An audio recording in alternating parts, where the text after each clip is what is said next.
Who is it? This is this website is called Social Europe. Oh yeah, I know it. Yeah. Yeah, they published in Social Oh yeah, Europe. I think it's yeah. You got something from Social Europe? Yeah. Now we start. Today we are going to listen to Professor Linda. I've got my name. Clarke. Linda Clarke from Westminster University, and she's going to talk to us about building capitalism and labor condition, how it changes throughout time, and what is the latest recent situation in that field. Well, thank you. She is also a trustee for London Hazards magazine. Just for your information. Thank you. Thank you, and thank you for asking me. Thank you for changing the title.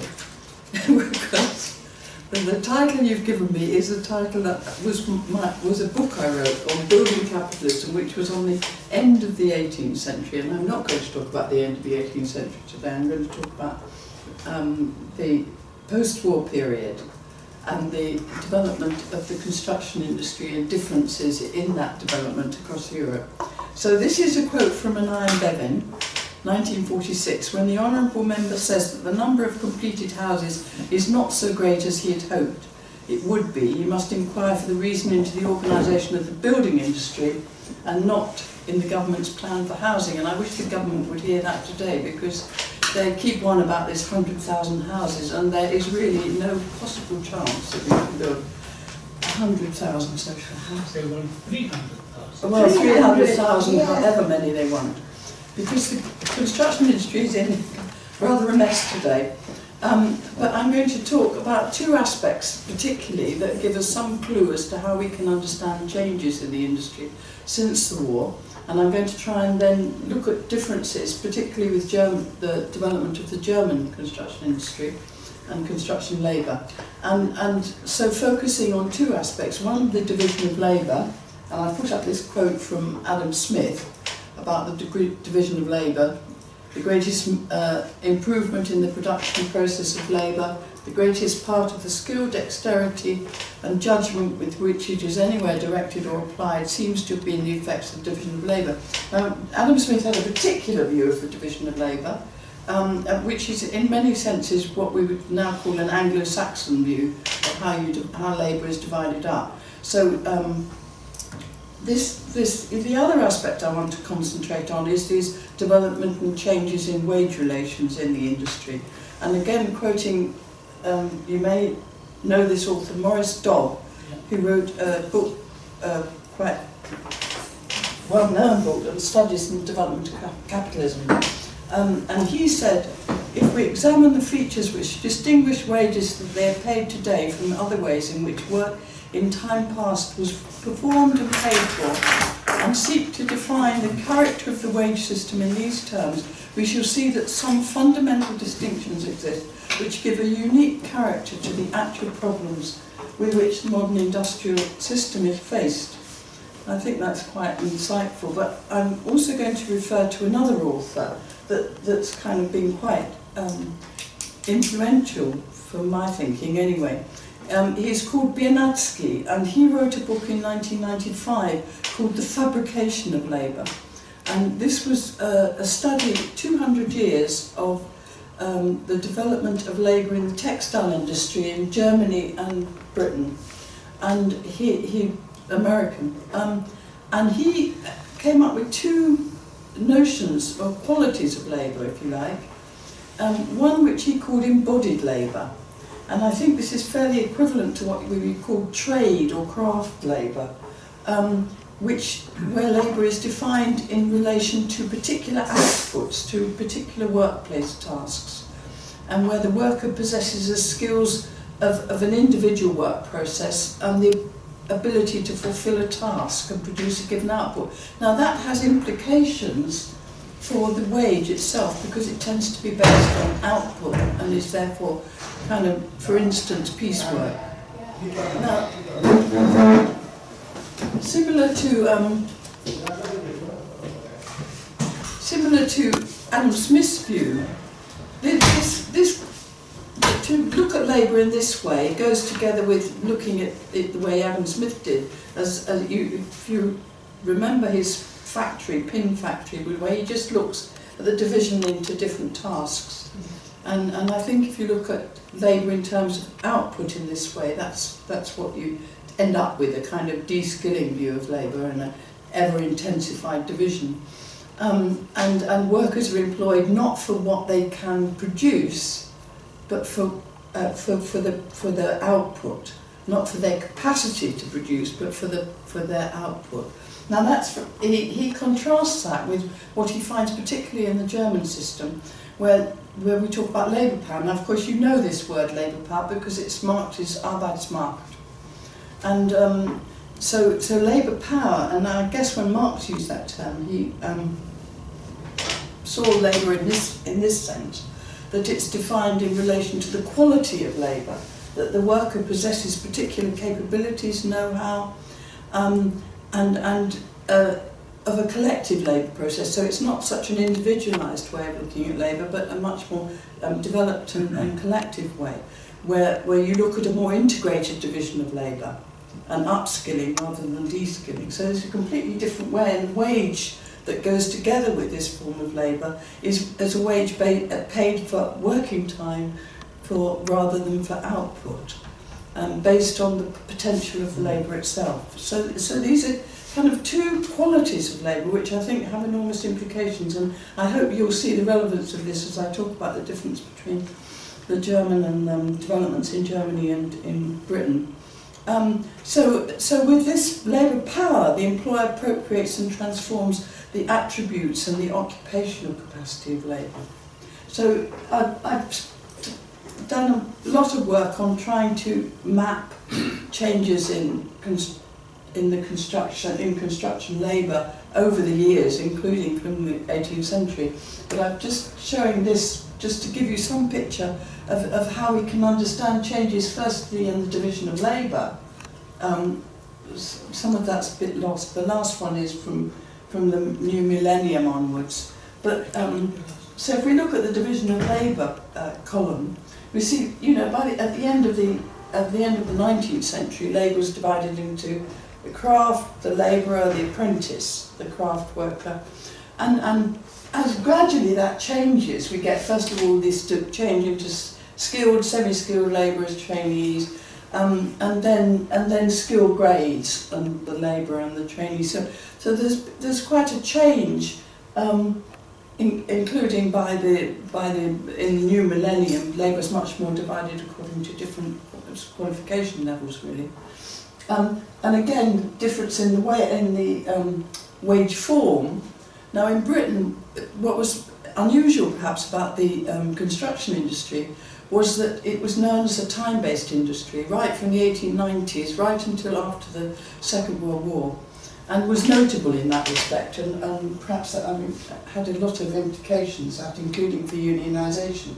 So, and it was only after the Second World War that it was agreed that on peace work, really to try and help with the post-war effort to rebuild. And so the bonus and the plus rates came in, and they had quite a devastating impact on the industry. And then we changed then into day rates, a decline in what we call the social wage, which is all the different social components, and a much more individualised system that we have today, marked by very high levels of self-employment.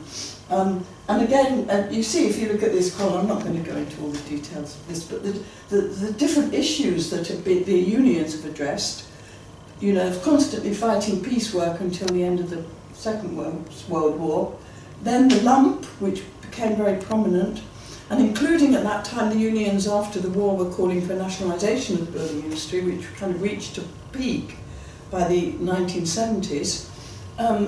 Then later the main issue became this bogus self-employment, which is now the majority of workers are classified as self-employed. So these are the kind of issues that change, which the unions address, that change, and the industrial organisation also changes from a myriad of trade unions. in the First World War there were about, I think, 72 trade unions in the building industry, but now we just have one, you see, so there's been, and after the war too you get this prominence of local shop stewards who are responsible for negotiating the bonus. So they have quite a responsibility and often come into conflict with the national level. So it's really after the Second World War that we begin to see a divergence between, in this case, the Great Britain and the Federal Republic of Germany, including in the vocational training system. So we can more or less say that in Britain now, we have what's called a deregulated labour market, relatively indifferent to people's qualifications, and therefore not particularly concerned with training people. Whereas in the Federal Republic, we have a system where the different qualification levels are recognised through the wage. So we're back again to Biernacki, and that's repeating myself.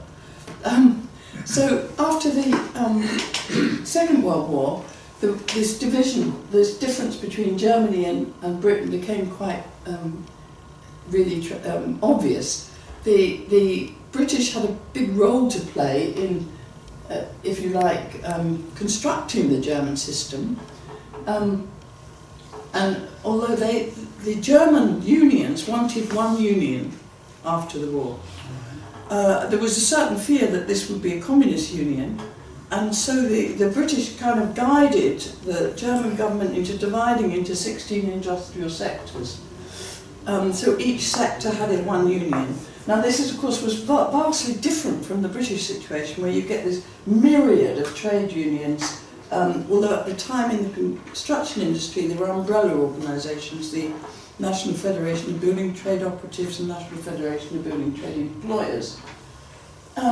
Now, what's, I think, remarkable really about the development, particularly of the training development, the development of labour, and I think training is important because it denotes how labour is developed, that the 1943 Training Act distanced apprenticeship from mainstream education, and that's been a feature of this British system ever since, that apprenticeship training will not be provided and paid for by the state. Is traditionally settled by the industry itself. Well, that's changed a bit now because the state is now paying but making some contribution. But still, what is still very relevant is the Transport and General Workers Union. Harold Clegg said in 1947, there's got to be consideration of issues beyond the individual, beyond the firm, even beyond the industry. We've got to get away from the idea that schemes of education and training represent something that a benevolent employer provides for his workers, and that's something that is still stuck in the minds of British politicians, that training is provided by benevolent employers. And we see this kind of running through the whole, if we look at the development of vocational education in Britain, we see this running through this idea that it has to be a benevolent employer who's responsible. Including when they set up the 1964 Industrial Training Act was very crucial in trying to introduce a system of training for every industry, which was at that time under industry training boards, 27 for every industry, with levy grants and publishing training policy. And you'd think this was a kind of revolutionary development, particularly as the similar system in Germany wasn't established until the end of the 60s. But in fact, I came across an interesting German delegation that came to Britain at that time. And again, this is still something which is so built into the British psyche that both sides of industry are free, what the Germans commented on the British system, both sides of industry are frequently unable to free themselves of the traditional notion that special skills can only be gained through experience. It is often hard to convince them that systematic teaching and learning methods can considerably shorten the time required to instil certain forms of knowledge. And we're still within a system where there's an incredible belief in learning by doing. So this is just to give you some picture of what in fact it was like in the construction industry in the post-war period. This is a Sizewell nuclear power station, This is the Barbican, wonderful photo of Barbican, and an enormous reconstruction process, a great shortage of labour, similar to today, a lot of mechanisation, all these new machines, cranes, diggers that were unknown really in the pre-war period, and so an enormous change in the division of labour with concreters, shuttering, crane driving, steel fixing, scaffolding, machine operation, all new, if you like, occupations. In fact, and there was no training put in place for these occupations, as there still is today, no training, no formal system. There was a big study carried out in the 60s that found that 50% of the construction workforce had no formal training. And it's ironic that the training board that covered the construction industry at that time just focused on the craft occupations, so all these new areas remained neglected. And at the same time we see this introduction of payment by results, the lump labour, which meant that the bonus became even 100% of the wage, and the differentials became ever wider, and there was endless problems with labour-only subcontracting, self-employment, which replaced direct employment, and in turn led to an even greater decline in levels of training. And training itself that did exist was ever narrower, as it is today. We did a study of bricklaying in 8 European countries, and Britain was just remarkable for how narrow the training was. That the bricklayers only really learned how to lay bricks, rather than, as in Germany, where they do a great range of different activities on a building site. So what we see is ever wider, unrecognised skill areas in that post-war period. And at the same time we had this, what was known as National Vocational Qualifications came in 1986.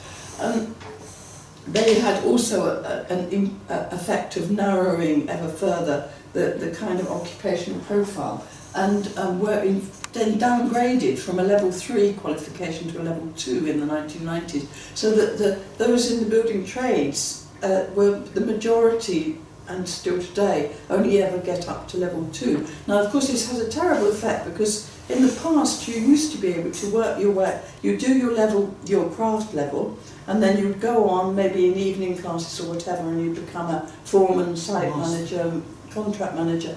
But this means this is like introducing a class division, so that it became practically impossible for a building worker to then work their way up. And at the same time, there are endless MBQs for construction, 52, but still only 78% of people were it was only possible to train in the traditional trades, bricklaying, carpentry, painting, plastering. And the majority of the workforce became self-employed. So this is just to show you the quite dramatic picture of what happened from the earlier period, but this is just 83 to 2000, where we see this great decline in direct employment, decline in training levels, and rise of self-employment. Going together with large-scale use of labour-only subcontractors, and also the fact that at the time the large firms just stopped employing people. And this has been a feature ever since, that in fact the large employers don't train, don't employ. I don't know why they're called employers really, because they don't employ, they just subcontract. And this was a study we did in the 1990s on the how well qualified the workforce was, and we found that the more casual, the more self-employed, the lower the qualification, or the often just informal training, learning by doing.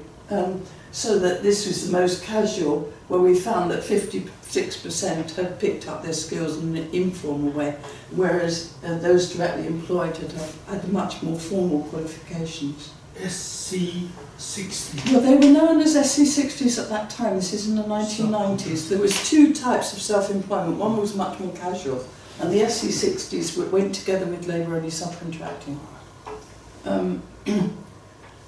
So we get now. We've done lots and lots of comparisons of the British system with other countries in construction, and looking particularly at the vocational education level and training levels. Now, this is a comparison we did of Germany, Netherlands, Denmark, and UK in the 1990s, which just tried to bring out what the difference in the training ratios is, so that in the UK in 1997, this was particularly looking at carpenters, bricklayers and concrete workers, that only 4% of the workforce were trainees, whereas in Germany this is more than 22%, I mean ever so much higher, as well as in Denmark, very high as well. So usually Denmark's regarded as perhaps has the best training in construction, perhaps even better than Germany. Now, to try and explain some of these differences, because it really is quite remarkable to see this difference in the two systems. The German system was very different. When they introduced the German vocational education system, it's called the Stufenausbildung system, and they took how many? 14, I think it's now 16, isn't it? Different occupations. I think it was 16. No, at one point it was 14, and they added partitioning and anyway, the idea of the German system is that in the first year a construction trainee covers everything, and then they get a bit of a feel for everything, and then in the second year they begin to specialise, and only in the third year do they go into just specialise completely in their particular occupation, and the occupational profiles are much broader than in the British case.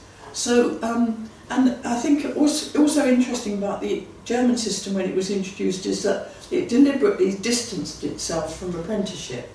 So they stopped using the word.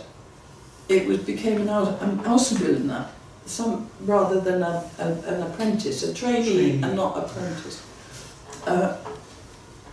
Now the effect, if we start to look at some of the effects of the differences. Sorry? The point of apprenticeship against training is, training was according to a curriculum, and apprenticeship was being trained by a master, or by a journeyman. Without a curriculum. Just as an apprentice you learn what the journeyman with whom you work can do. And what we see if we compare, this is Germany and Britain, if we look at the labourers, what happened to labourers? Now in Britain, the number of labourers, or the proportion of labourers, have remained really much the same. And whereas an even increased in some areas. In Germany, we look particularly at Fachwerker. This went down quite dramatically as the training system took effect, so that you get a much more skilled workforce, and probably today it's almost impossible to work on a German building site or a Dutch building site unless you are qualified. And the other effect is that if we look at again over this period, 80s and 90s, is that the proportion of non-manual employment increased in Germany and went down in Britain. So and that goes together, of course, with this increased labour intensity. Now this is to try and look at the differences in the institutional structure. Now I think that Britain's a funny country because of the constitution. That the settlement in 1688 meant that the monarchy continued to play a kind of often very invisible role, but in institutional terms it's still prominent, because if we look at the Privy Council is under the monarchy, and the Privy Council is all the professional institutions come under the Privy Council and are accountable to the Privy Council, and they have a charter. Now, again, I've already talked about the class system, but this is another aspect of the class system which is really quite important. That they have, I mean, a charter denotes a privilege. So they're given a privilege in particular areas like the RIBA, the Royal Institute of British Architects. Their privilege is design, whereas if it's the Chartered Institute of Building is construction management. So each has a particular area that they have a privilege, or a monopoly, some would say, over. Now, if you're looking at the workforce itself, of course, it's nothing to do with this chartered system or the Privy Council. It's accountable to the state itself through the government process. So we get a kind of division that develops between, and I think that's already clear on the, if you look at the building site in terms of the division between the manual and operative workforce and the professionals. It's very difficult to know how you can break that down short of having a revolution of some sort. This is the German system, because now the German system is very different because at every level the unions are involved and well, it's a joint, it's a dual system of training.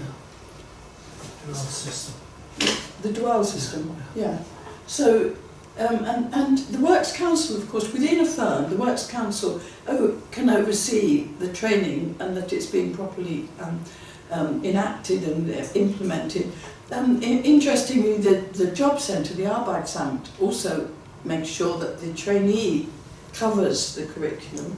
And then you've got not this division that you get in Britain between the educational system and the industry itself, but a much more integrated system with the employers and trade unions involved at every level. So, for instance, in the exam of a bricklayer will be under the Chamber of Commerce, but even the unions are heavily involved in examining the and ensuring that they're up to the agreed standard. So it's a very different system of regulation and institutional structure in the German case. Now again, to look at some of these differences and this over at the end of the last part of the last century, one remarkable difference is that this is the structure of firms. That in Germany you get this kind of hill with the middle-sized firms playing a prominent role because they're training, really. Whereas in Britain you get this valley.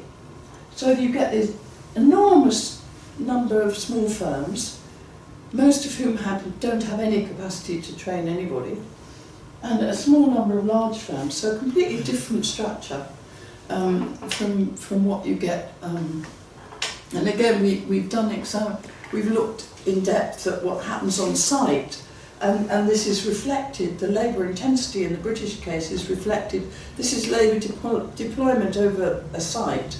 So all those areas which aren't trained are really these mountains here that reflect the labour intensity of the British system, which begins very intensely with groundworks. And of course I've said groundworks, there's very little training to go in it. Whereas in the German case we get this gradual climb up with a lot more directly employed people on the sites. So a completely different structure of labour deployment. And again, we've done comparisons of productivity, and they're quite marked in that the operative hours per square metre are much greater in the British case, again denoting this labour intensity in the British case, which I think is and this is, we're back to our housing problem really. If we look at the construction output per inhabitant, again, it's very small in the British case. So to try and build these 300,000 houses is a pretty tall order, especially as the training system has collapsed. Denmark is a very small country. Yeah. So the housing problems in Denmark cannot be compared with the housing problems in Britain. No. Under Germany, it's a good comparison. Yeah. And again, if we look at collective bargaining, for instance, it's very different in the British case because in Germany it covers, you know, everybody from the manager down, whereas in the British case we're only talking about the operative manual workforce coming under any kind of collective agreement. Now this is, I always use this because I think it's a graphical illustration of the difference between the two systems.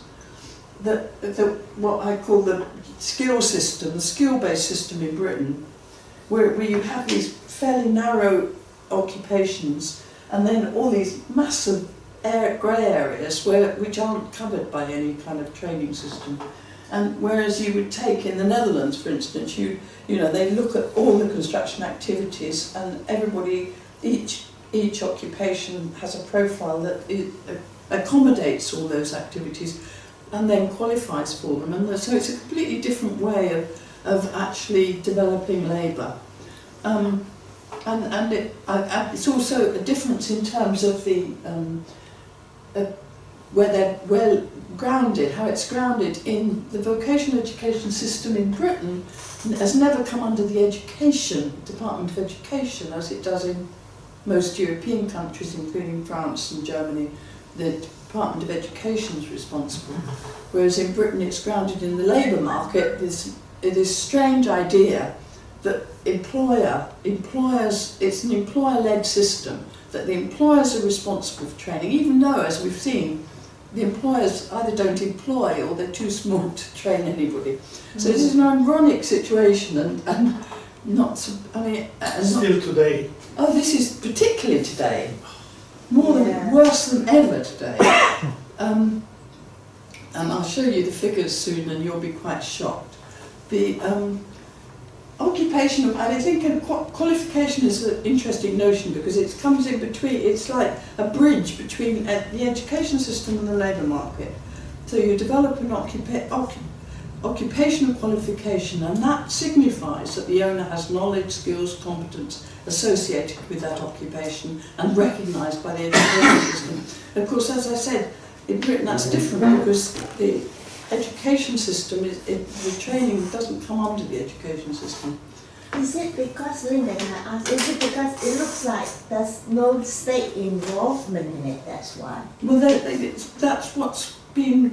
I mean, it's not to say there is no state involvement, because the Construction Industry Training Board, the training boards that were set up in the 60s, they were all disbanded in the 70s, apart from construction. So the construction industry has maintained a statutory training board, which is, as has the engineering construction industry, which does all the power stations and things. So there has been a role of this for the state in terms of the training boards, and they have the rights to raise a levy.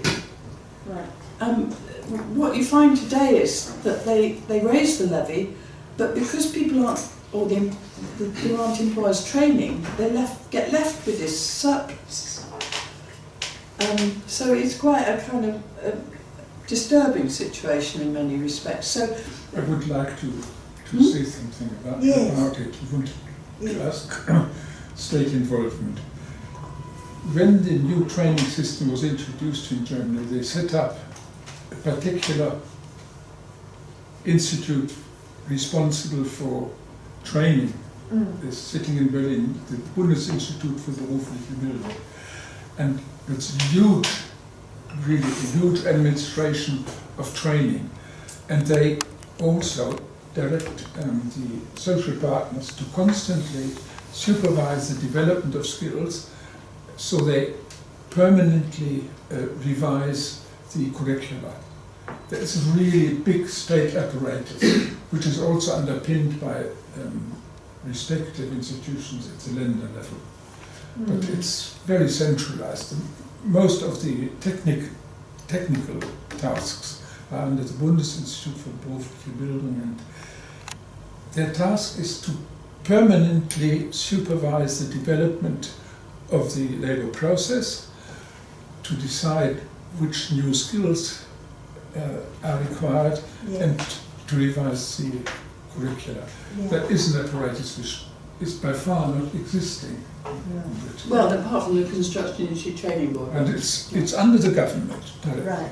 So that is lacking there. And also what's also lacking is from the Thatcher period, really. Yes. She was determined to neoliberal, exclude the unions. So Yeah. I think another really important aspect is that the unions from the late 80s, 90s were completely excluded from the training system.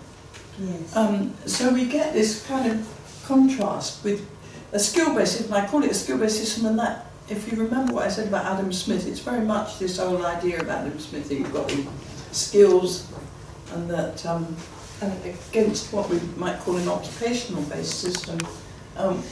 So where we've got a statutory framework, a weak statutory framework, social partnership, the marginalisation of these, particularly the trade unions, and the employer-based system, recognise qualifications, and whereas here, you know, even if you're qualified as a bricklayer, partly because it's so narrow, it may not have much currency, or what you could call currency. There's much wider profiles, competence profiles in the German system and in the, say, the Danish, Dutch, and these fragmented, narrow skill sets in the British case, and a kind of different notion of what of knowledge and than in the British case, where there's a minimum underpinning knowledge. I mean, you think that's developed for many decades now. There's the maths content, for instance, for a bricklayer or even a carpenter, or a carpenter, it would be geometry, has really dropped considerably. So in a way, I think there's a difference in that learning outcome as an educational standard in this German case, and it's just based on performance criteria in the British case. And this is just a summary of that. When we were looking at bricklaying, this is very much what we found, these English systems, still based on this notion of trade, narrow-bounded skills, apprenticeship still, but I mean, ironically, in the British case, what's happened is that the less training that's been, the less employers have trained, the more youngsters have tried to get into construction, so they end up doing full-time college courses. And then they have a real problem because they can't get any work experience. And so and particularly if they're black, because it's a very exclusive industry, it's very good at excluding people, including trade unionists. And it also doesn't have this career structure because... It's very white. Sorry, it's very It's white. very Did I white. say that? Yeah, it's very white. And it's very male. Yeah. So the continental system for bricklaying, with these very broad, with developing not just how to do a particular task, but also with quite a knowledge and things like, you know, employment conditions, all those kind of things, learning about the industry is built into the training system. And also it's very difficult, say you're in the Netherlands, to actually, that's the way you enter the labour market, because you recognise training, and then you get recruited even from the colleges. You go straight into the labour market, whereas in Britain, of course, it's a much more difficult process to get into the labour market. I suppose, I don't know what you think, in this country we tend to get, used to be, ending up getting, when we try to get a handyman to do it, they tend to be cowboys in this country, until then we had a wave of these Eastern Europeans coming over here. Yeah, well, that's been very much, I mean, I think there's been more and more dependence on bringing in, or you could call it poaching from other countries, because of the decline in the system in Britain of actually developing labour and investing in labour. I would like to, I think, as you raise this question, I took students to Great Britain. We visited sites, and we visited sites in Germany. That was in the early 80s. But what was so clear is there was hardly any management on the German sites. The workers got the plans and had to work according to the drawings. Right. And there was a foreman, and that was it. In Britain there was quantity surveyor, engineer, project manager, and so on. It was about 50-50 management and operatives.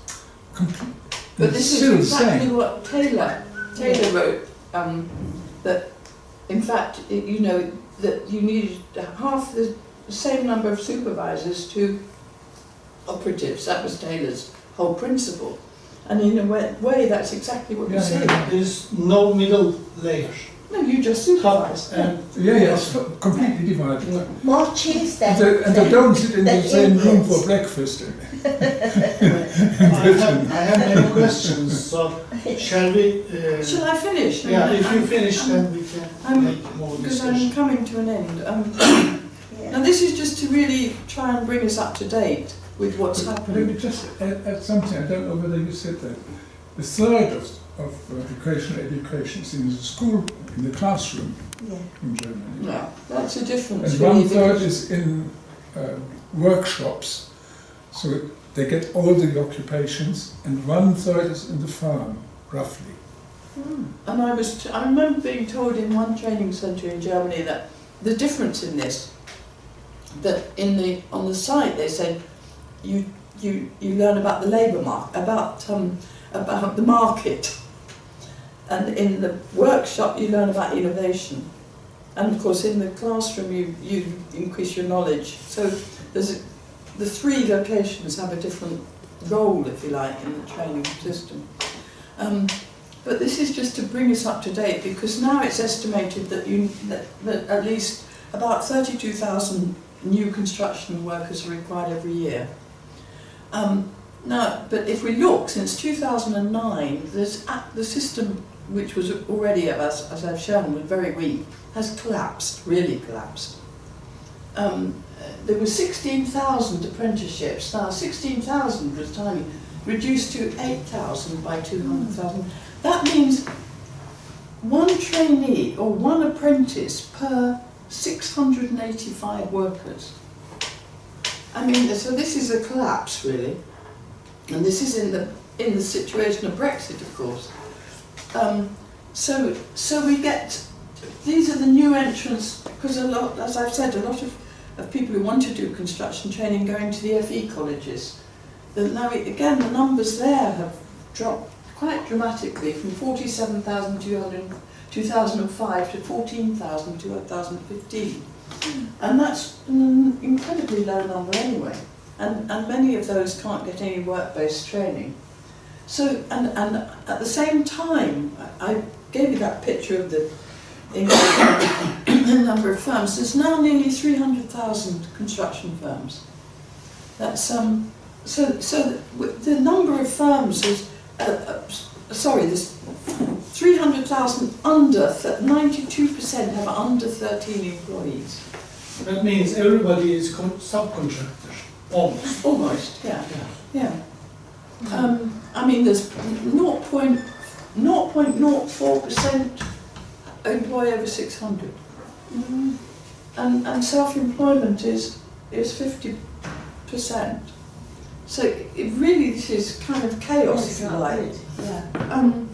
And the employers increasingly disengaged, as I said, partly because, as you see with the structure of firms, there aren't really many employers. Women are still excluded, ethnic minorities, and a tendency to just rely on short training courses, and of course to bring in migrant labour, because in London about 50% of construction workers are non-UK based, so it's very high. When you talk about this over 50% migrant labour, you're actually talking about highly educated, highly trained I mean, European... the Polish system, Polish system, there's a lot of Poles, of course, is a school-based, what's called a school-based system. So they learn mostly in college. So then the knowledge input is quite high for a Polish worker, for instance. And if you know Poland, you'll know that it's very difficult to go in the countryside, particularly without, every house has a house that's being built next door.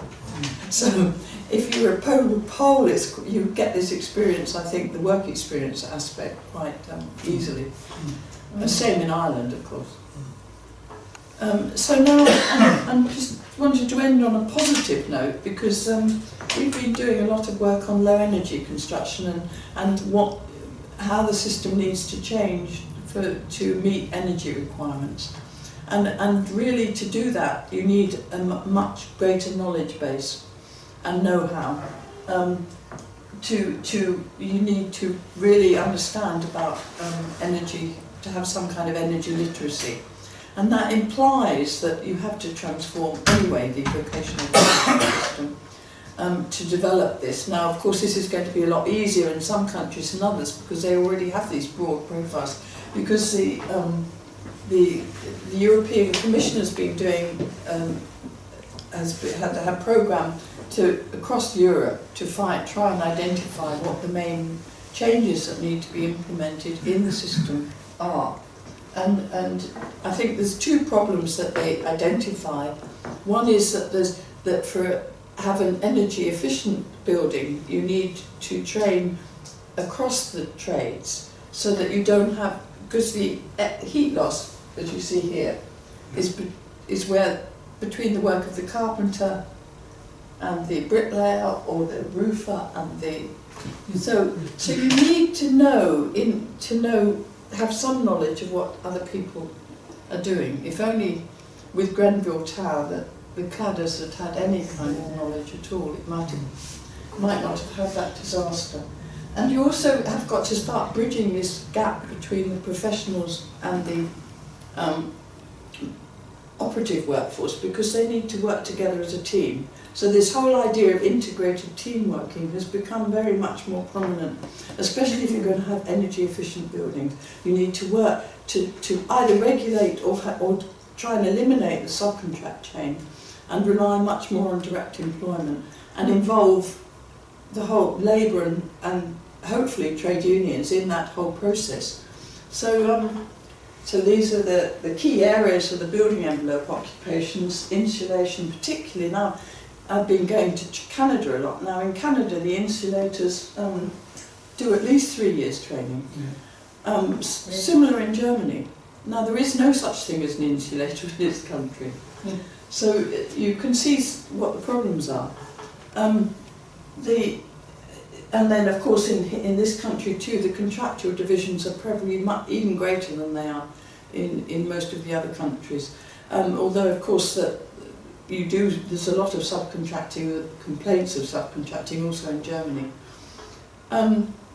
So what's the way forward? Well, it obviously needs a new system in Britain. I mean, maybe that's a new comprehensive regulated system based on social partnership, with the further education colleges involved in that, and it geared to developing a workforce. You need to control the qualification levels, and now the advantage of the construction industry here is that there is this construction skills certification scheme, but at the moment it's a voluntary scheme, and if it was mandatory it might, and it was much more seriously taken, then that could provide some kind of base. And also you need to increase the levels of direct employment and to audit subcontractor chains. So what we've been doing is trying to find inspiring examples of where we can see changes happening in this country despite the gloomy picture. And I think I was going to finish with this very inspiring example that we found in Glasgow from City Building, which is a long established direct labour force, originally completely under the Glasgow City Council, but now arm's length. Now they employ 2,200 construction workers. Is it the name of the It's called City Building Glasgow. Right. And it's formed through, the key people, the key bodies involved are the Joint Trade Union Council, the local authority and the Housing Association Wheatley. So they've got a large training provision, so they not only employ 2,200 people directly, almost 100% union members, but they also have set up this very incredible manufacturing arm, which makes all the kitchens for the social housing that they produce, and the furniture for nurseries and for care homes in Glasgow. It's got enormously sophisticated equipment. I mean, it's been a massive investment in this. But what I think is interesting is that 60% of those employed in the manufacturing bit have disabilities. Could this be granted from the European Union? I mean, I think partly this is, the organisation has a long history, so that's one aspect, but I don't think the funding is European Union. I think it's had injections both from Wheatley Housing Association and from Glasgow City Council. How long this? And also it's much cheaper. Yes. It's of course much cheaper to develop to repair and maintain if you do it all in-house, or well, it's semi-in-house, but it's more or less in-house. Yeah. So Linda, how long this project been going on? Well, it sounds like a project because you say a lot of them are. As I say, it's had a long history, but it's developed. Yeah. I mean, I went there in the 90s, and it was quite inspiring then, but it's really amazing now to see what they're doing. And I keep saying in Islington, why on earth can't you do what Glasgow's doing? Yes. Because they've also developed this, what they call the Glasgow House, which is in the middle there, which is very energy efficient, enormously energy efficient. You can do with that, yeah. Standardized, maybe? Yeah, well, they've been using all these, I don't know what they've got, I haven't got the details here. But it's got lots of, solar energy, it's got all the, and very well insulated with air tightness and all this. And so, I mean, I think if we're looking for the future, this is the kind of example, and particularly the role of the local authorities is quite prominent. Now, I mean, you may not know the whole history of direct labour organisations in Britain, but they've always had played a prominent role from the 1890s, that the local authorities had their own building workforces.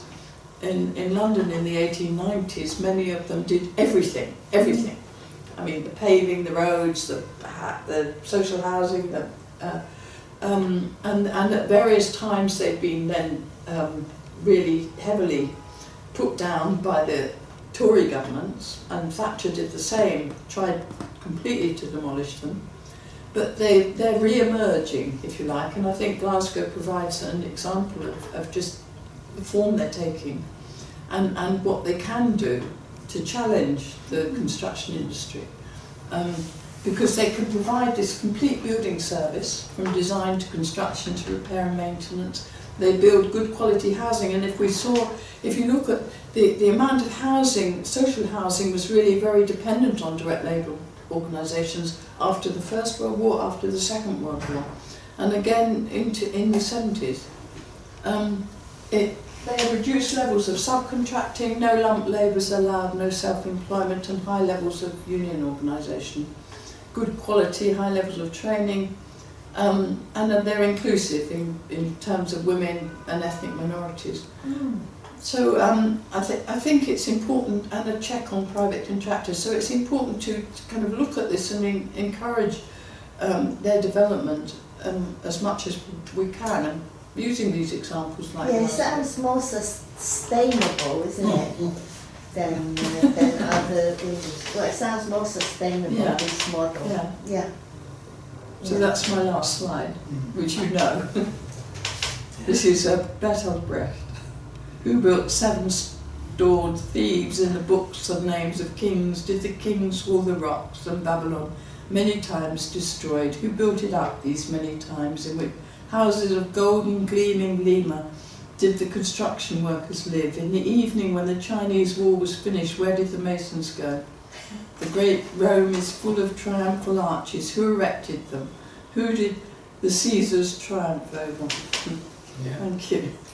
Thank you. Thank you.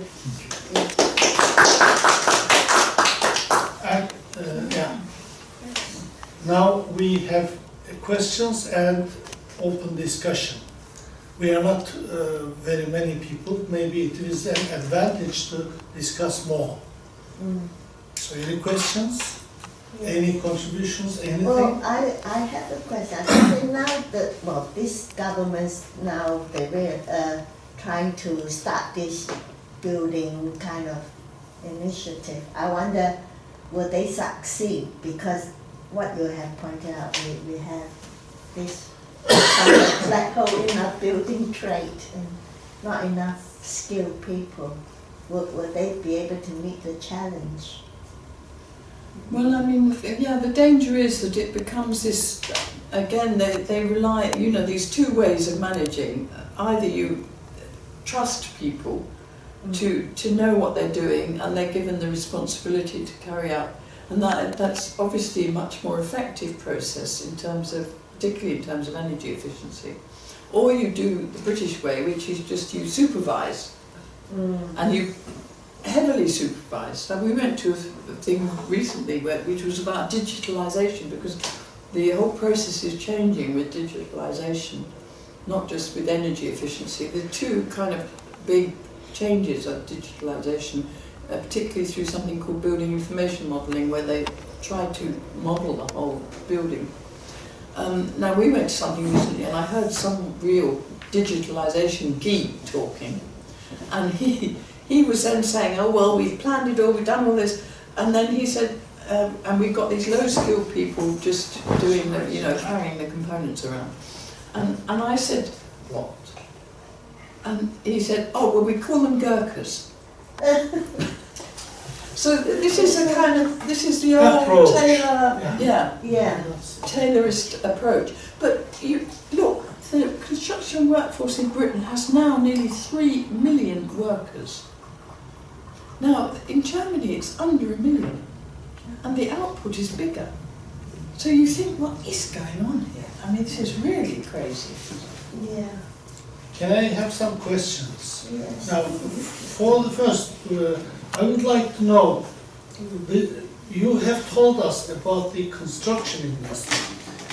How is the situation, if it is like this in construction industry, how is the situation in engineering? Is engineering much different than construction? I don't think so. I mean, it is in some senses, but in others not. Because we've been looking at engineering construction, which is the power stations, Hinkley Point, and you know those big projects. And they're different in some ways because they have major project agreements, so much more trade union involvement. So they're much more regulated, and so I think there is a difference there. Although they rely very much on bringing skilled workers in from all over Europe. They get paid well, you know, but they have similar problems in terms of training. Do you have any sector comparisons between different sectors and construction sector? You have made lots of comparisons with England, Great Britain and other countries. But have you got any comparisons within Great Britain between different sectors? Yeah, we compare logistics, training, apprenticeships, yeah, that's right. Is the picture much different? Not so different, no. I mean, construction is important because training has always been perhaps more important than any other sector because it's such a dangerous industry. So that's why it's interesting to look at, because it is important. And so if you look at other sectors, you find less, I mean, logistics, for instance, less training. What about the work accidents? The frequency of work accidents in Great Britain and Germany, Dutch. Well, I think that it's not so different. Even with Germany, but that's because there has been quite a degree of I mean, particularly with the Health and Safety at Work Act, there's been a lot of attention given to complying, and also with European regulations, the construction design and management regulations, which control so that from the architect down you have to have a safety plan that covers the sites. So that applies across Europe, and it's been very, and I think in the British case it has had a big impact. I have one more question. Just thinking more, well, how shall I say, more philosophical terms. Could we say that this situation in construction industry is actually a reflection of utilitarianism in philosophy, in the English philosophical background, and the Germans or Danish, the attitude, more theory-based approach? Can we say that roughly? Yeah, well, I think that was what I was trying to say in terms of this difference between skill, Yeah. and occupation, if you like. Yes. Yeah. It was It was interesting. much more empirical. Like, it's like the Adam Smith's approach. Yeah. You said something about the Second World War. I wonder how the situation was before the Second World War in Germany. I am asking this because we have been following in Turkey more the German categories, 16 branches. It is not more or less, it is not exactly the same, but more German model than Anglo-Saxon model. But how was it before the war? Well, in fact, when we've looked at that, the divergence, as far as I can see, really came from about 1980. Even after the war, they were fairly similar. 1880. No, 1980. Before the war, I think there wasn't so. I mean, there were and similar strikes at similar periods, 1890, before the First World War. You know, there's in some ways, particularly because it was a time-based industry in Britain, that allowed for a development which wasn't possible after the war, really. All right. But I was going to say something about these 16 sectors in Germany, because I've just come back from Germany and I'm kind of a bit obsessed by this problem that they have in Germany now with the 16 sectors, because Metall, for instance, covers electricians and building services. So that if you want an energy efficient system, you need the electricians to work together with the insulators, with the carpenters, and they're being trained completely separately. You have to abolish maybe. I think you have to 16 abolish it. system, You yeah. have to abolish it. Yeah. But you tell the unions that, because the unions are still divided that way. Yes, sir. Ismail, I would put it into different terms, philosophy. I think what we are looking at is an historical process. I know better about Germany than Britain, but it's a very similar process. The late 19th century was determined in labour relations through fighting against piece rates. And they achieved time rates through the First World War. After the First World War, basically the time rate was a determinate form of pay in Germany. And in Britain. And in Britain. See, you have the same development. Yeah. And the thing is, I would also say, at the moment, we are in a process of change. The time rate is paying somebody for being at work according to qualification, of course. Not according to what somebody produces, but what qualification he offers to the employer.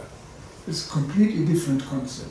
But we are now in a situation where the companies are disintegrating, where they employ only short-term from platforms, and that is a problem which is prevailing in Germany now. The vocational education system is collapsing because the employers don't offer placements I was anymore. going to say that. Really?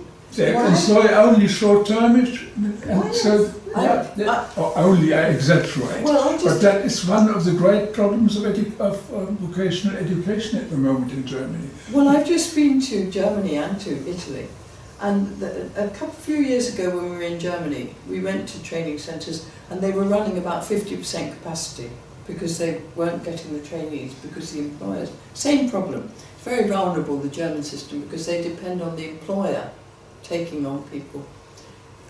Last time I went, and about a month ago, and the same in Italy, they're full, the training centres of refugees. So this is quite interesting because actually the money for that is coming from the state. It's not coming from the employers. They're using these facilities to train the refugees up. Yeah. Can I finish? I left out on the last stage. Yeah. From my point of view, I'm a member, by the way, of a group of researchers in France, and we advocate payment according to qualification, irrespective of whether you are employed or not. Mm-hmm. And the the companies pay into a national wage fund, and everybody who has a qualification is paid by a national wage fund. And that is a response to a situation where employment is not continuous anymore. Does it mean that... Anyway, we are talking about different employment relations nowadays. Does it mean that you are defending a wage structure where, whether I am a new worker or not, if I am qualified, I get that much? That's right. Right. Do you think that is a fair system? Do you think that is a fair I think system? that's a fair system. I have proposed What we also say, if somebody is not employed, the person will go into education. That is completely against Further the market. education. So you are either in further education or in work, but you are paid according to your qualification. Yes. I have a few more questions. But you have to find something different. The German system doesn't work either anymore. Right. I have a few questions again. What about the conditions under Brexit? Now, I remember that, was it the 4th runway or 5th runway in Heathrow, when it has been accepted, third runway, when it has been accepted, some people said that under Brexit it doesn't work because we need 70,000 people. We don't have that in England. Yeah. So if the structure is like this, and if the Brexit is another reality, what will happen? Well, I think there's two things about, it depends on the form Brexit takes. Now, because there's no reason why you can't have, if it depends on whether free movement is maintained. Because unless you have free movement, you're not going to be able to build these houses and things. Now, you can maintain free movement and leave the EU, because Switzerland, Norway have free movement, and but they work by regulating internally, so they have controls over recruitment of people, they have much more controls over labour, so than in the British case. So that's an alternative to having external border controls. You can have internal controls and still comply with the open single market and with free movement. So in a way, it's very dependent on how Brexit is actually implemented. You have to dilute quite a lot Brexit ideas. Yeah, of course. Yeah, but the whole Brexit idea was just to stop the migrants. I heard that Japan is having problem now because they don't have this free movement business, and they're running shortage of workers apparently. As she says, if the government is going to build 300,000 units this year only, they need workers. Where are those workers? Yes. Not only it's about money, workers, skilled labor. What they're doing, yeah, exactly. Yeah, skilled labor they It's need. not gonna work, is it? Okay, another question. Do you have anywhere a SWOT analysis of this situation? SWOT analysis of Anglo-British, Anglo-Saxon model and European model. What are the strengths, weaknesses, advantages and threats of both models? Because it seems to me that the current developments create quite a lot of advantage for the British model as well. Because if you are defining yourself in 16 branches which are in a way insulated from each other, then with the current developments you are going to end up in trouble. That's You have to open all the rigid borders between, but it becomes more unified. In Britain we have, for example, Unite One Union, where you can be organized under yeah, but in Switzerland they have one union for everything. all right. Okay. Almost. How Almost, is it? Okay. Yeah. It's Too the big, same isn't in it? Europe. I don't know whether it's Okay. a good thing. My It merged with My recent years. last question Yeah. is this, actually, I would like to discuss. Now, we in EMAR we are very busy with what they call fourth industrial revolution, which is We are very interesting actually. which can be defined as revolution or not, doesn't matter. But there is something new. Now, we have been, how do you say, going through several websites in Germany, Austria, Switzerland, England, Canada, France as well. Now, we know that Germans and Austrians are obsessed with it. Unions have hundreds of pages. The business have plenty websites just for this fourth industrial revolution. Now, which means actually a lot, because everything will be through Wi-Fi communicating with each other. You won't need any, how do you say, cable connections, and workers are going to communicate with the machines, machines will communicate with each other and so on. It is a huge new concept where workers for the first time are inspecting, standing as inspectors rather than being the cog of the wheel. That's right. Okay, now, A great increase in technical work. yeah, and I have seen quite a lot of German research papers about this dual system of vocational training where Germans, Austrians and Swiss are trying to make a new merging of academy and training schools, well, the Berufsausbildung and academy. So they are actually raising the levels one notch higher in Germany, Austria and Switzerland. That is what I read in the papers. There are some very good papers about this.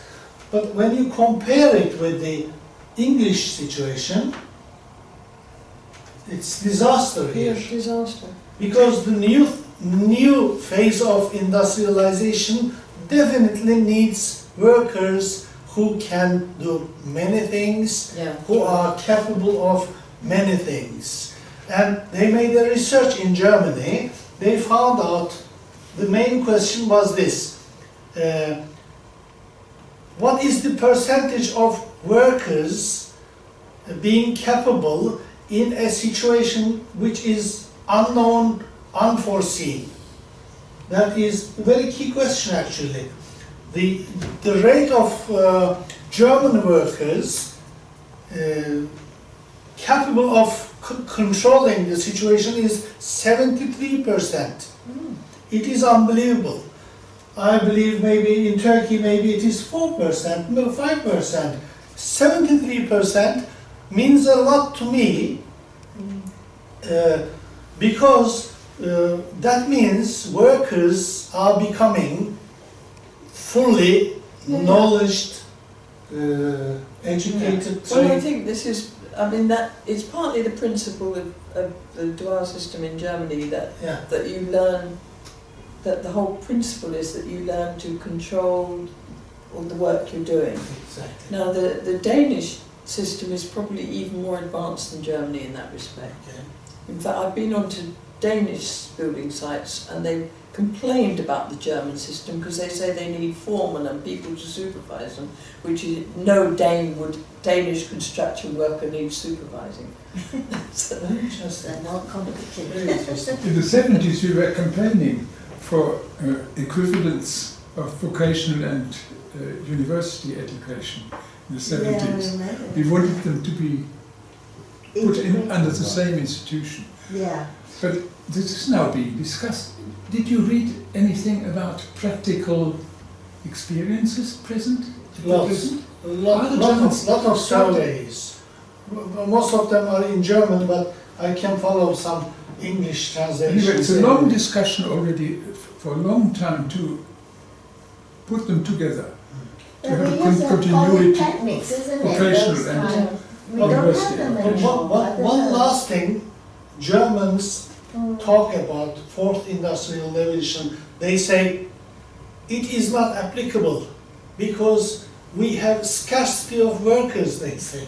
Germans say that. Because they don't have enough workers who are capable to carry out the functions of fourth industrial revolution. If the situation is like this in Germany, Austria and Switzerland, I cannot think of Great Britain, let alone Turkey. well, unless you have the direct labour forces, or you know, I can see that you can have different models. Yeah. And the advantage, I think, in Britain, if we're back again back to these advantages, you can find anything here. You can find highly regulated systems, and as I've shown in Glasgow, and you can find total chaos. Recently read a figure. That can The be level an of advantage. illiteracy is phenomenal. Yes. I think 30% of operatives can't read in Britain. Have you ever thought of giving this lecture in a more instructive way to Labour Party people? Oh yeah. Yeah. Because they have a lot to learn from this in their prospective government. Labour government. We have some. Yes, I hope so. Yeah.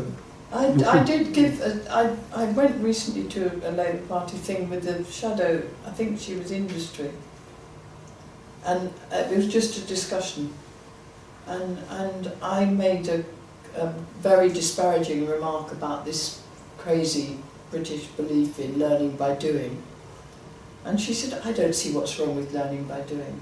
You see, it's just built into people." And that is very British. About the budget now, there was all this, a whole part of the FT was just on the budget. And they talk about long-term investment in order to raise productivity. Not a single one article I have seen where they said they have to invest in skills and qualification. Not a single. That is the most important in order to raise productivity, I would say. But that is not in their minds. Education is not investment. There is also That's sad. concentration there. Perception. It is the English engineering company which built the Kansai airport in Japan. Japanese didn't do it. The English engineering company has done it. There must be some good things Which company? in a British company. No, but are you sure it was what's the one who It did is the a Millennium Bridge? swimming Which is the airport. big engineering company Yeah. For the millennium. that did the Millennium Bridge? They're down in Fitzroy Square. Anyway, they're Danish, the British, but they're engineers. All right. They're not. They are engineers. Yeah. I mean, this is higher education in a way, which I think is not are different, really, from the vocational education. Right. What is the, which is, I wonder if you have any idea, steel construction, which is using mainly some big constructor companies building huge buildings with steel. But civil They're engineering, using, yeah? It's more civil, yeah? yeah, civil engineering. And building bridges. it looks like, I don't know if I'm not wrong, normally nowadays, especially big buildings like office buildings or other big buildings, mainly they are using steel construction. Steel and concrete. Yeah, Yeah. steel and concrete, but mainly with this Yeah. steel. And what is the percentage in this construction industry, or when you compare with the Germany or other countries, are they using? Well, I think it's, I mean, it's particularly in London too, in the big towns, but similar in a way. But don't forget, it's a global, I mean, it's a European labour force. It's not Working there. yeah. Right. The, It's not our builders. but I was looking at the today at the Grenville town, and how that, and the subcontracting on that.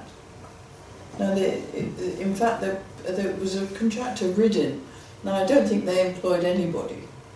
They just subcontracted, and they subcontracted the cladding. And I assume from looking in more detail at this particular, it's called Hardy cladding, Harley curtain walling, I think they call it.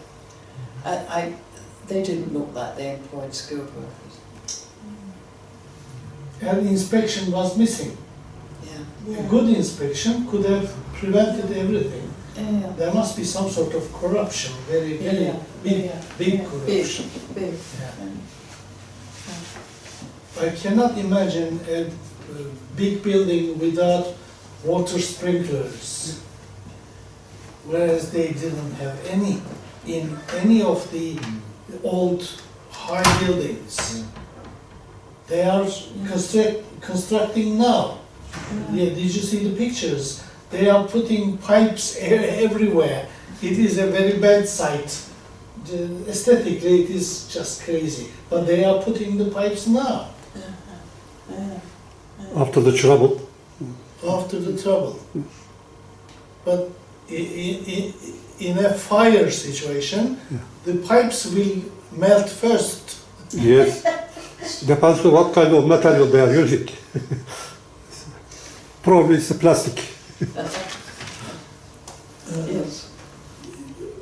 I forgot what I was going to ask, but one of the first pages of your presentation, you had beautiful explanation of several things. I was going to ask through on the page, but I can't see anything here now. Can you come First page? to the first page and just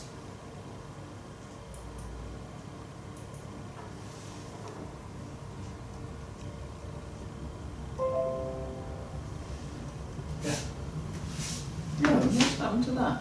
okay? Now these, the graphics.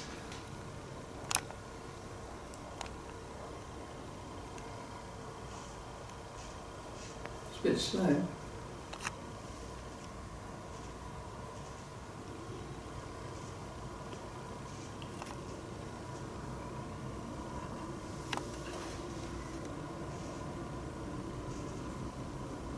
Yeah.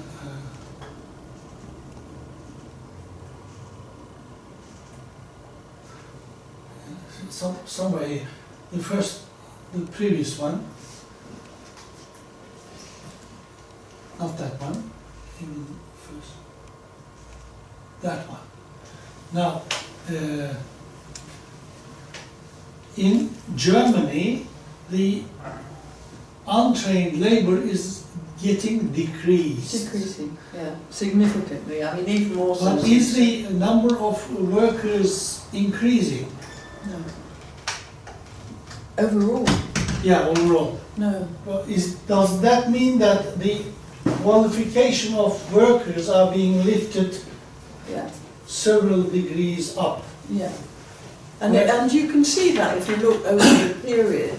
I mean, for instance, if you're a foreman now, I mean, when did they introduce the poly qualification? In the 80s or the 90s? 80s? Or was it 90s? So that now... No, I think that it went together with the whole restructuring of VAT. No, it was later. It was one of the qualifications. So it must have been early 70s. Well, okay, but the foreman, for instance, does about 8 years training. Okay. And they've been discussing how to place a foreman. I mean, what you're almost saying, the equivalence of the higher education levels and the vocational education levels. So a foreman is now, if you look at the European qualifications framework, the same level as a master's degree. So they're put at that level. There's a kind of a picture of the levels. It's at that level. Master's degree, foreman. Foreman. It's a very high level. Yeah, they're not up to date. Very interesting. So the vocational and the higher education levels aren't separate there. They are It's working not that together. here it goes 1, 2, 3, Yeah. and then you go into higher education, and then it, yeah.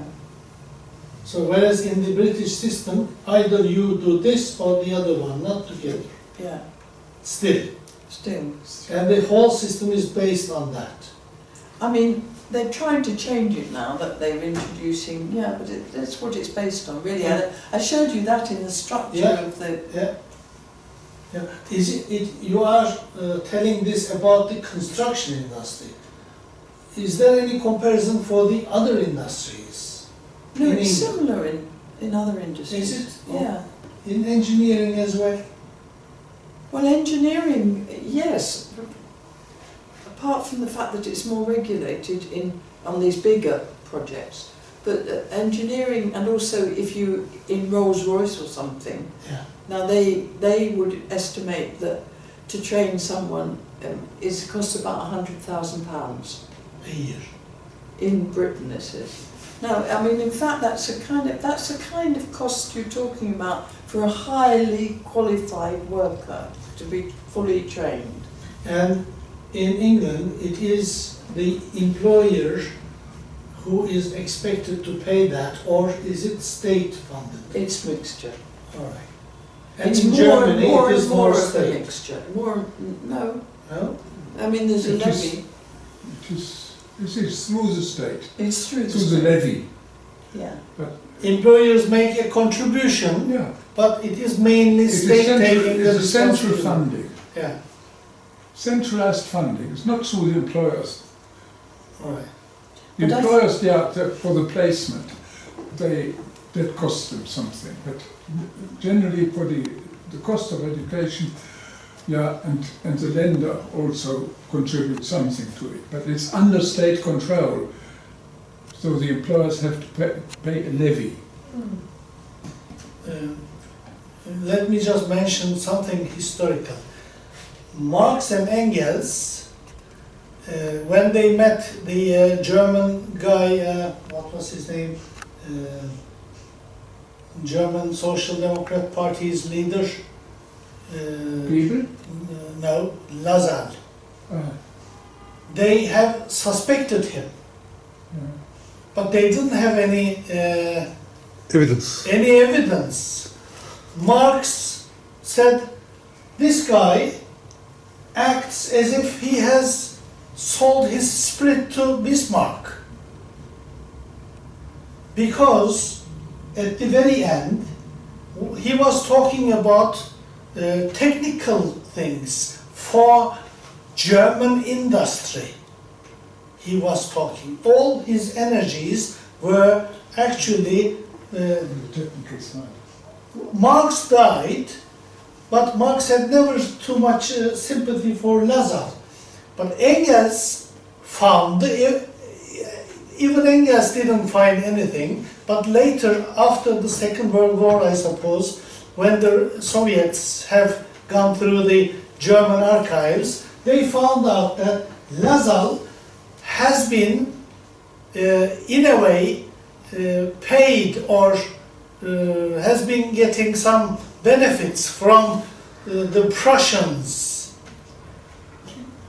He was, well, you can easily tell that he was an agent of Bismarck, and he organized the labor force not for the emancipation of labor, but for the organization of German industry. Yeah, that's right. That's exactly right. That is, I found out when I was reading through the collected works.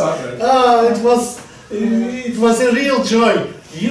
Marx, theoretically, without knowing anything, he just looked at him, he just watched what he is defending in the Lasalian party. He said, this has nothing to do with us. He must be doing some lip service. He must be paying some lip service to somebody. He didn't name it. Well, it is incredible. Yeah. But he organized the German labor force for Bismarck's or Prussian projects, actually. And he was also behind the German unity. But Bismarck has a great merit to have raised the levels of education in Germany. Well, if you look at School education for everybody and 8 years minimum, I mean, that was straightforward in 1870. Autobahns. And also the vocational education was then organized under Bismarck. Autobahns have been planned during Bismarck's time. No, really? Yeah, before Hitler. I didn't know that. They used, the Albert Speer used the plans he found. It was interesting. Well, if you look at the basis of the dual system in Germany, it goes back to the Siemens particularly. Siemens introduced training for people working within Siemens from the early 20th century. They had these big training workshops. Yeah, and the Siemens and several very well-known German companies were behind the industrialization of Tsarist Russia, electrification of Russia. I have been reading some about electrification. Unbelievable. They were creating big generators for Russians. When the First World War came, they were in trouble. So the Russians started, all German engineers were sent back, and they were trading with the third parties and trying to buy from Swiss companies. You seem to be very well informed. Well, I'm reading, I'm trying to find out what was wrong with the Soviet go wrong. In order to try to understand, we are trying to have some reading, because we have lots of people with the what I call bone brain. I went to the Soviet Union in the early 1980s to look at their training system for construction, and I was quite shocked in many ways, because they did rely very much on just, if they got a new machine, they'd send someone on a short training course. So this wasn't, in terms of vocational education, it was very weak. Very weak. And they introduced peace rights at the beginning of the revolution. It is still just weak, after the as far as I revolution. understand. They are still weak. Yeah. They are more very good in certain technologies, cold technologies, technologies who could survive under very icy conditions, but and weapons industry. In between, they have big problems.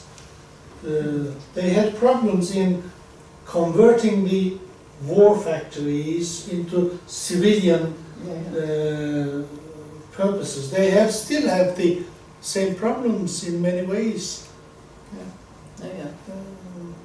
They are not exporting, if anybody knows better than me, just tell me, they are not exporting more than gas, oil, and military equipment, do they? Machine guns. Yeah, well, military equipment. A country like Turkey has more diversified export background than Russians. Can we say that? Since when? So in the last 10, 20 years. Last generation. Yeah. They are trying to export as many machines as possible. However, less developed they are, doesn't matter. But they are trying to learn. But the Russians have lost a lot of ground when the Soviet Union has collapsed. Lots of engineering capacities have gone to different places. But concerning this situation, they are not very well known, for example, for building houses. No, that's right.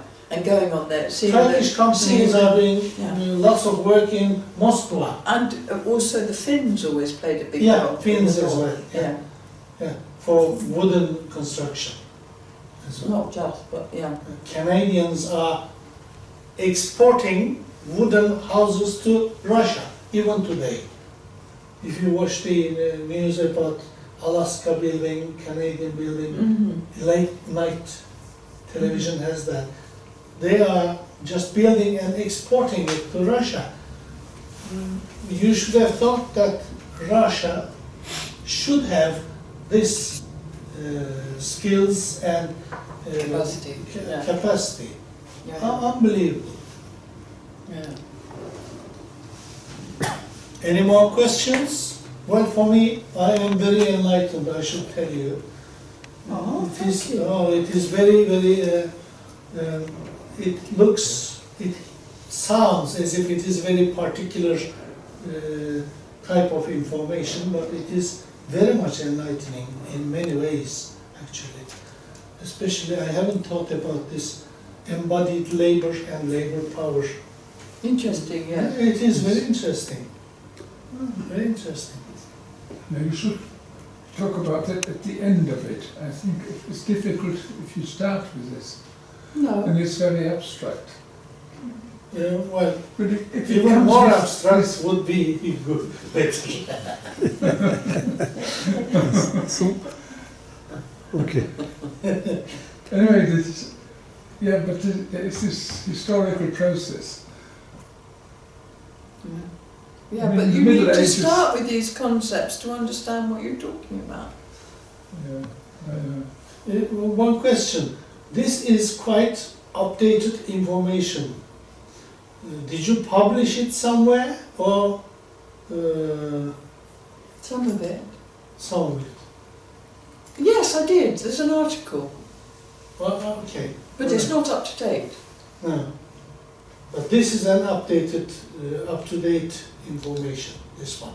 Oh, this isn't. No, this stops in this is just the end of the 20th century. Maybe you should update all.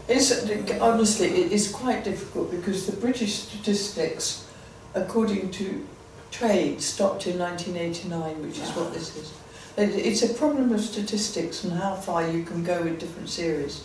Are there any private researchers who has done the job? No, it's a problem with occupations because of the main reliance is on the labour force survey, and it's too small to look down at occupations, to get down to an occupational level. So the only major source you can use is perhaps the census. After Brexit, we lose all hope of getting. Yeah, we lose all hope. You got back to Turkey? No, still there's some. Not now. No, Praxis. progresses. progresses. Yeah. Well, we And become refugees. no, we are not refugees at all. We finish? Yes. Or continue? Yes. Shall we close the session? Yes. Okay. Now we can speak off the record afterwards. Thank you very Thank you much. very much, Linda. It was very, very interesting.